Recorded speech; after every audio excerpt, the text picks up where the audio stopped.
యేసుని ప్రేమ ఛానల్ కి స్వాగతం. దయచేసి ఈ ఛానల్ ని లైక్ చేయండి, షేర్ చేయండి, సబ్స్క్రైబ్ చేయండి. తెలుగు డైలీ ఆడియో బైబిల్ యెహెజ్కేలు గ్రంథము 17వ అధ్యాయము. మరియు యెహోవా వాక్కు నాకు ప్రత్యక్షమై ఈలాగు సెలవిచ్చెను, నరపుత్రుడా, నీవు ఉపమాన రీతిగా విప్పుడు కథ ఒకటి ఇశ్రాయేలీయులకు వేయుము. ఎట్లనగా, ప్రభువగు యెహోవా సెలవిచ్చినదేమనగా, నానా విధములగు విచిత్ర వర్ణములు గల రెక్కలను, ఈకెలను, పొడుగైన పెద్ద రెక్కలను గల యొక్క గొప్ప పక్షిరాజు లెబానోను పర్వతమునకు వచ్చి యొక్క దేవదారు వృక్షపు పై కొమ్మను పట్టుకొనెను. అది దాని లేత కొమ్మల చిగుళ్లను త్రుంచి వర్తక దేశమునకు కొనిపోయి వర్తకులున్న యొక్క పురమందు దానిని నాటెను. మరియు అది దేశపు విత్తనములలో కొన్ని తీసుకొని పోయి గన్నేరు చెట్టును నాటినట్లుగా విస్తారముగా పారు నీరు కలిగి బాగుగా సేద్యము చేయబడిన భూమిలో దాని నాటెను. అది చిగిర్చి పైకి పెరుగక విశాలముగా కొమ్మలతో అల్లుకొని గొప్ప ద్రాక్షావల్లి ఆయెను. దాని కొమ్మలు ఆ పక్షిరాజు వైపున అల్లుకొనుచుండెను. దాని వేళ్లు క్రిందికి తన్నుచుండెను. అలాగున ఆ ద్రాక్ష చెట్టు శాఖోపశాఖలుగా వర్ధిల్లి రెమ్మలు వేసెను. పెద్ద రెక్కలను విస్తారమైన ఈకెలను గల ఇంకొక గొప్ప పక్షిరాజు కలడు.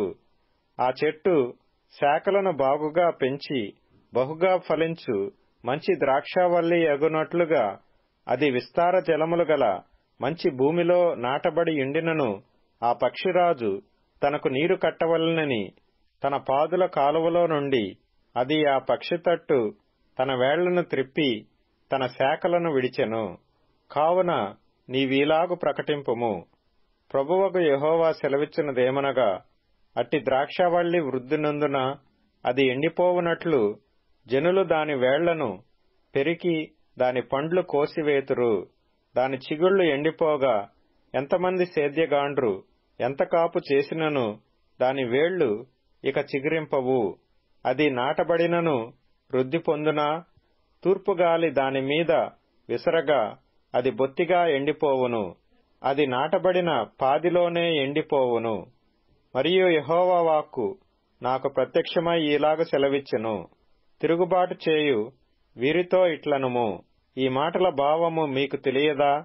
ఇదిగో, బబులోను రాజు యెరూషలేమునకు వచ్చి దాని రాజును దాని అధిపతులను పట్టుకొని తన యొద్ద నుండుటకై బబులోను పురమునకు వారిని తీసుకొని పోయెను.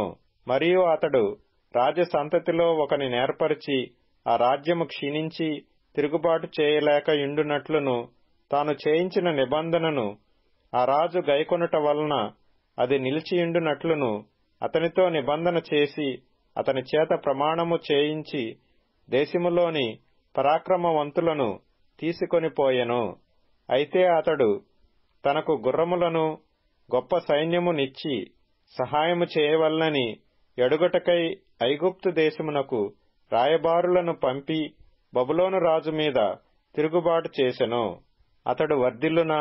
అట్టి క్రియలను చేసినవాడు తప్పించుకొనునా?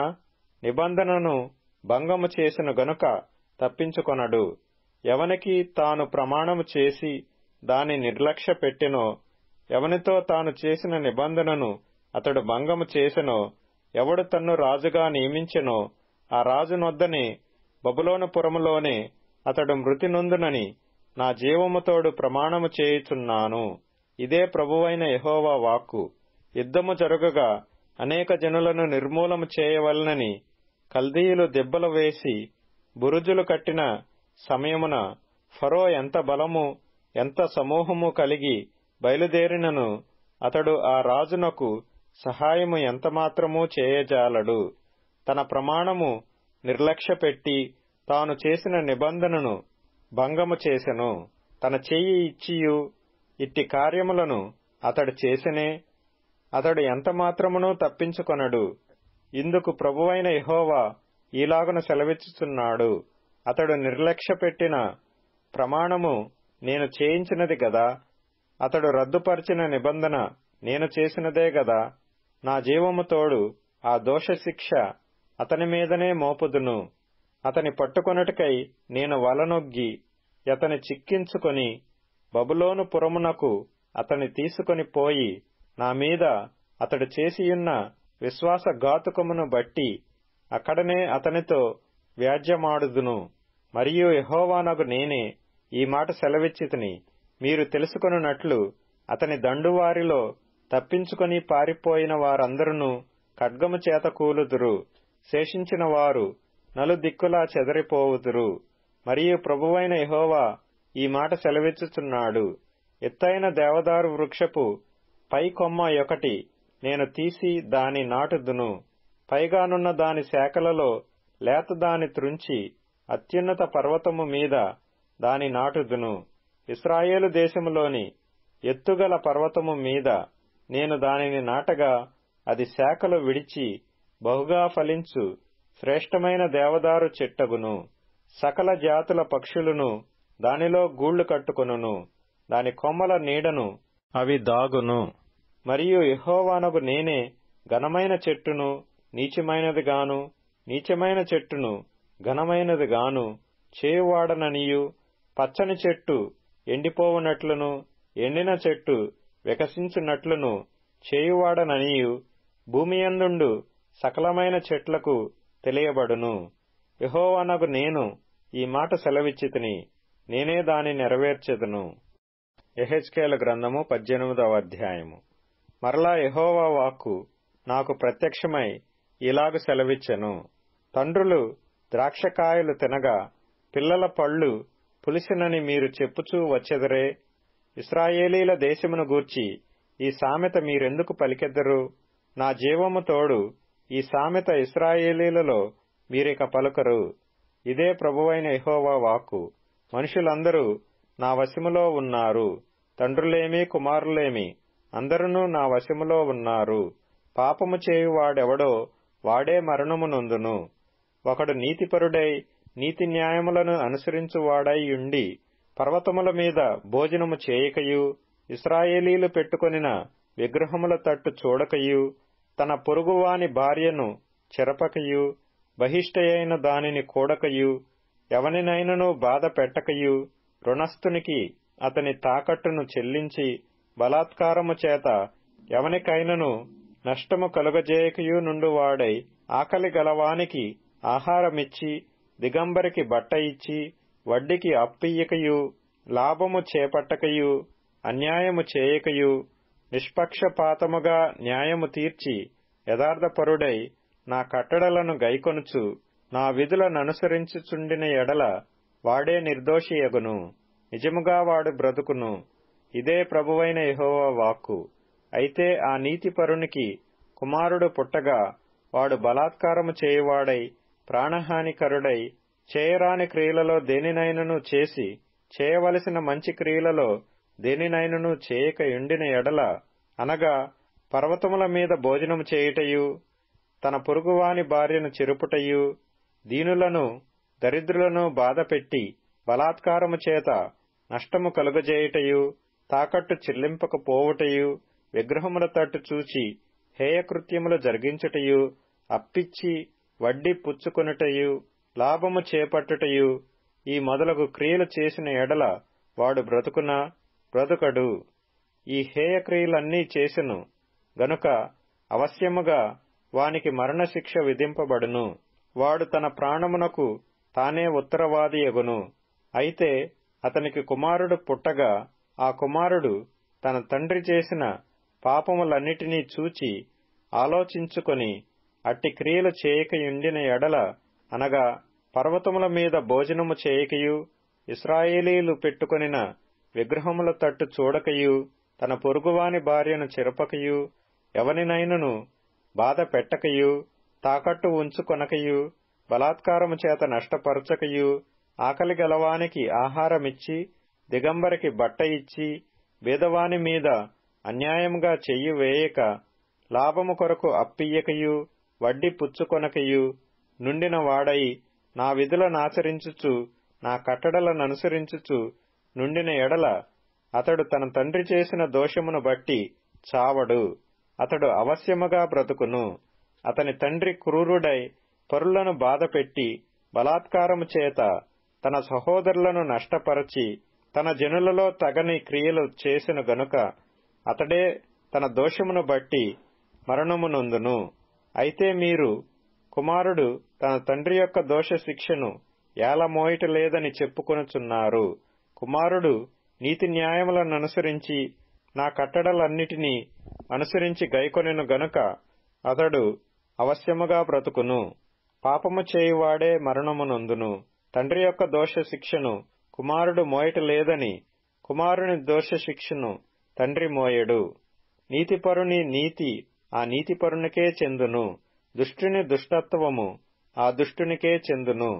అయితే దుష్టుడు తాను చేసిన పాపములన్నిటినీ విడిచి నా కట్టడలన్నిటినీ అనుసరించి నీతిని అనుసరించి న్యాయము జరిగించిన ఎడల అతడు మరణము నొందడు. అవశ్యముగా అతడు బ్రతుకును. అతడు చేసిన అపరాధములలో ఒకటియూ జ్ఞాపకములోనికి రాదు. అతని నీతిని బట్టి అతడు బ్రతుకును. దుష్టులు మరణము నొందుట చేత నాకేమాత్రమైన సంతోషము కలుగునా? వారు తమ ప్రవర్తనను దిద్దుకొని బ్రతుకటయే నాకు సంతోషము. ఇదే ప్రభువగు యెహోవా వాక్కు.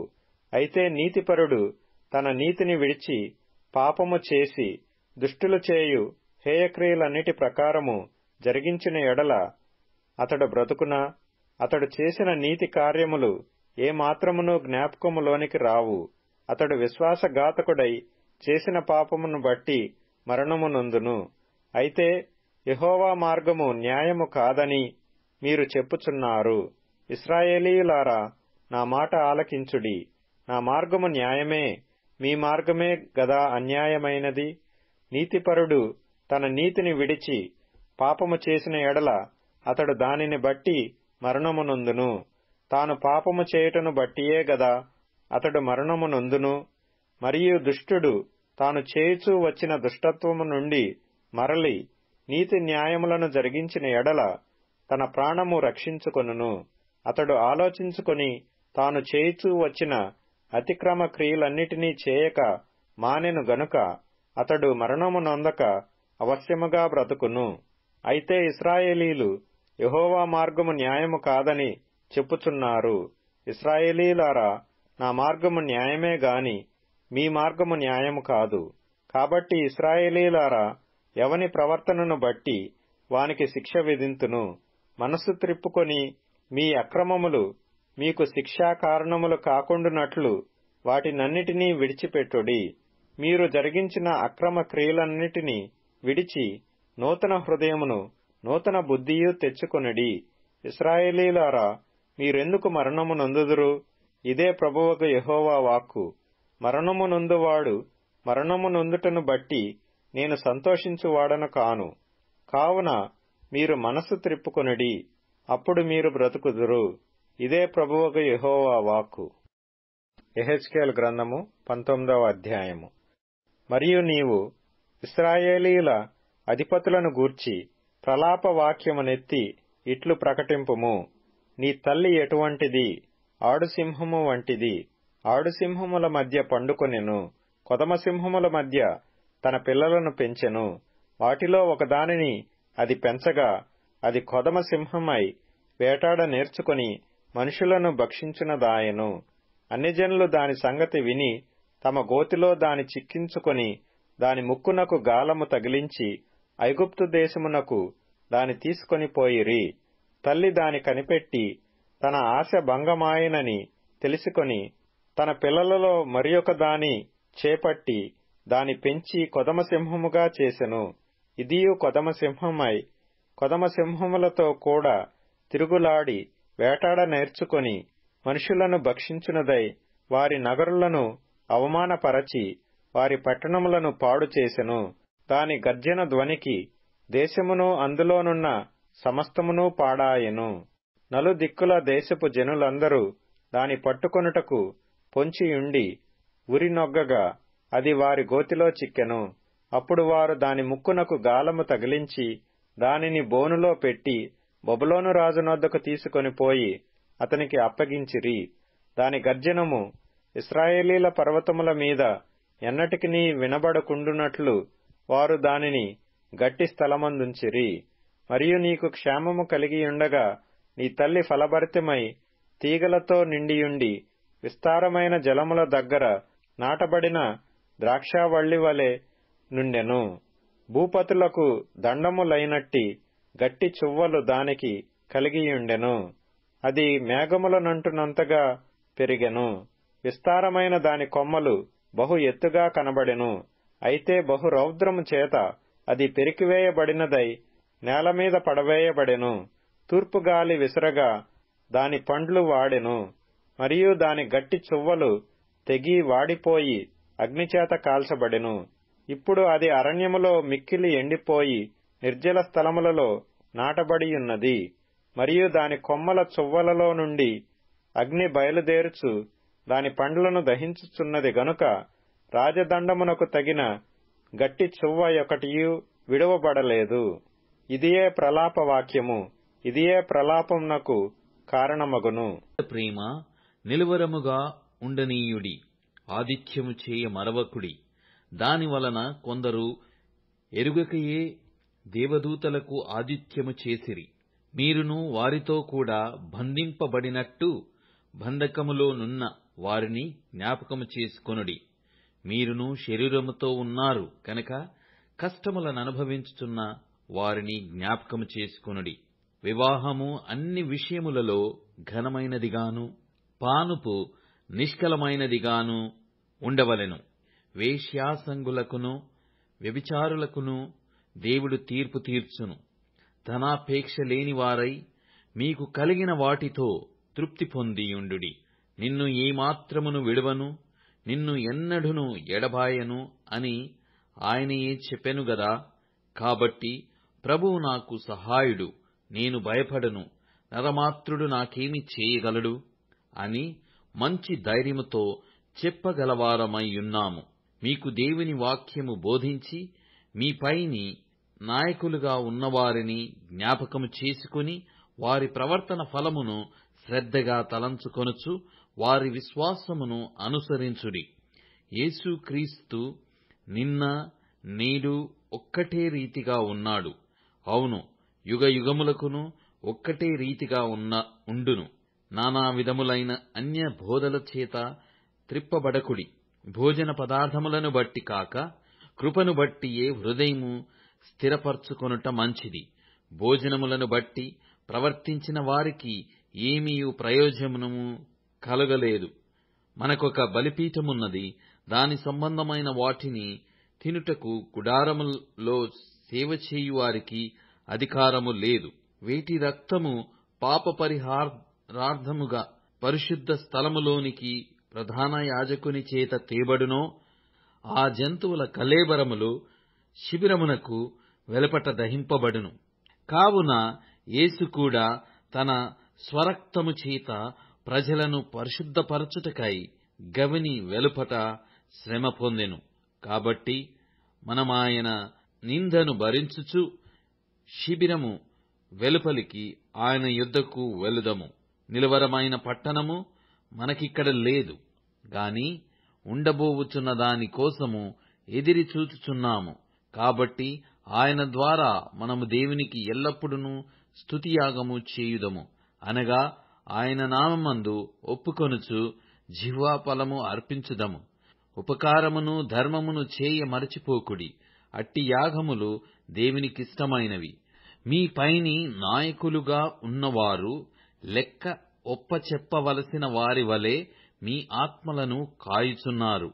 వారు దుఃఖముతో ఆ పని చేసిన ఎడల మీకు నిష్ప్రయోజనము గనుక దుఃఖముతో కాక ఆనందముతో చేయునట్లు వారి మాట విని వారికి లోబడియుండుడి.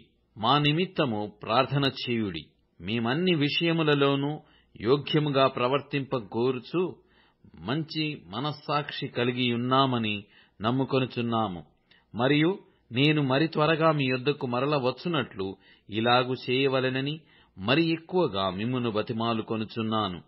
గొర్రెల గొప్ప కాపరి అయిన యేసు అను మన ప్రభువును నిత్యమైన నిబంధన సంబంధమగు రక్తమును బట్టి మృతులలో నుండి లేపిన సమాధానకర్తయగు దేవుడు యేసుక్రీస్తు ద్వారా తన దృష్టికి అనుకూలమైన దానిని మనలో జరిగించుచు ప్రతి మంచి విషయములోనూ తన చిత్త ప్రకారము చేయుటకు మిమ్మును సిద్ధపరచునుగాక. యేసుక్రీస్తుకు యుగయుగములకు మహిమ కలుగునుగాక. ఆమేన్.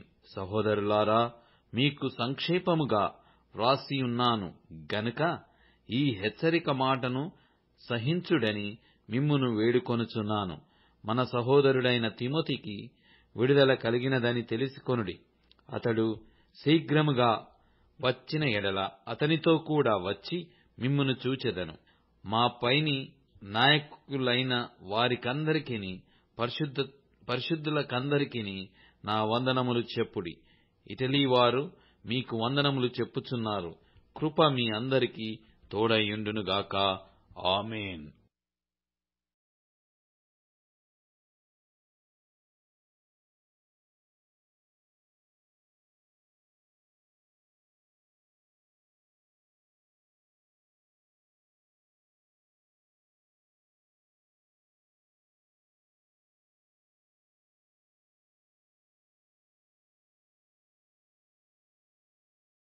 దయచేసి ఈ ఛానల్ని లైక్ చేయండి, షేర్ చేయండి, సబ్స్క్రైబ్ చేయండి.